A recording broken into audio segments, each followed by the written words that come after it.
Hola a todos, bienvenidos.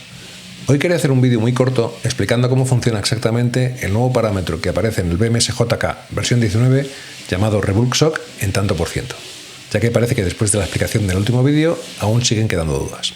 Y como siempre, lo vamos a ejemplificar con datos reales de una instalación. En pantalla tenemos representados datos de las últimas 48 horas en una de nuestras instalaciones. En la gráfica de arriba podéis ver representado el voltaje y el shock del pack de baterías.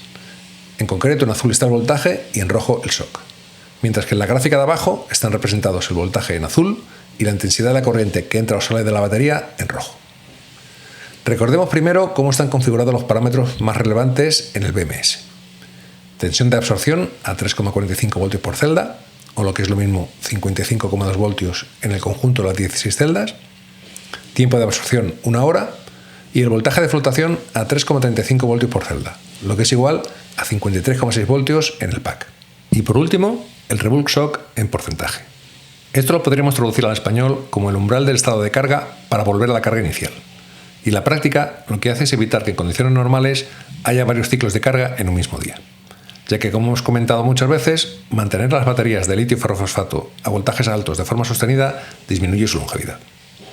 En este caso lo hemos fijado al 10%, lo que significa que solo si las baterías se descargan más de un 10% se va a volver a la fase de carga de absorción con las baterías a 55,2 voltios.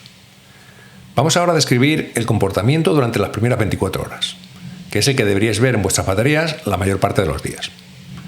Lo primero, veis que hay un pequeño corte en los datos. Esto es debido a que hubo una breve interrupción de la conexión a Internet y ya hemos comentado que los datos son reales. Lo que podéis ver en la gráfica de arriba es que durante la madrugada del 27 de junio la batería pasa aproximadamente del 95 al 78%, con un voltaje variable pero inferior a 53 voltios. Cuando sale el sol, comienza la carga en la fase bulk a la corriente máxima que producen las placas, y esto ocurre hasta que se alcanza la tensión de absorción a 55,2 voltios. En ese momento, el inversor fija el voltaje a 55,2 voltios y comienza la fase de absorción. Veis en la línea roja de la gráfica de abajo cómo la corriente cae en picado y cuando esta corriente es mínima, la batería está cargada al máximo. Sin embargo, podéis observar también que el BMS todavía no lo ha reconocido y sigue al 99%. Básicamente porque no se ha cumplido el criterio de que el voltaje se tiene que mantener durante una hora igual o por encima de lo que hayamos indicado en el parámetro SOC 100% volt. En este caso, 55,1 voltios para el pack de celdas. Una vez transcurrida la hora por encima de este voltaje, podéis observar que el shock se restablece brevemente al 100% y a partir de ahí baja al 98% coincidiendo con la fase de flotación, en la que el voltaje se fija a 53,6 voltios. Esto es exactamente el comportamiento esperado y no hay que preocuparse porque la batería no esté al 100% mientras sigue habiendo sol.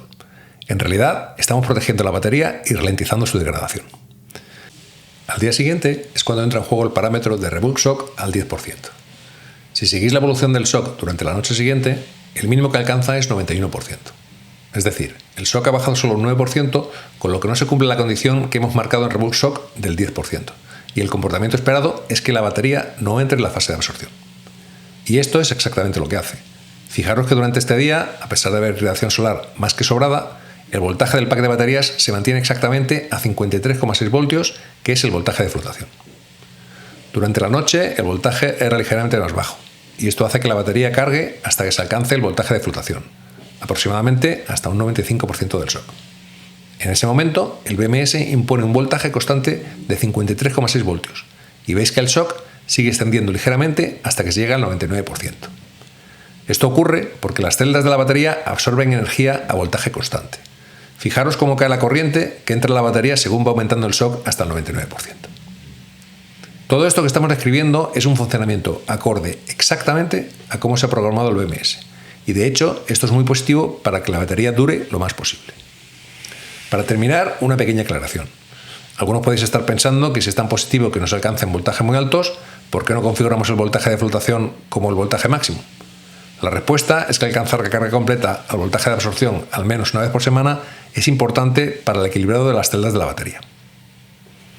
Espero haber ayudado a entender cómo funciona este nuevo parámetro, pero si tenéis cualquier duda, por favor dejadla en comentarios y ya sabéis, like, que son 0 vatios. Un saludo.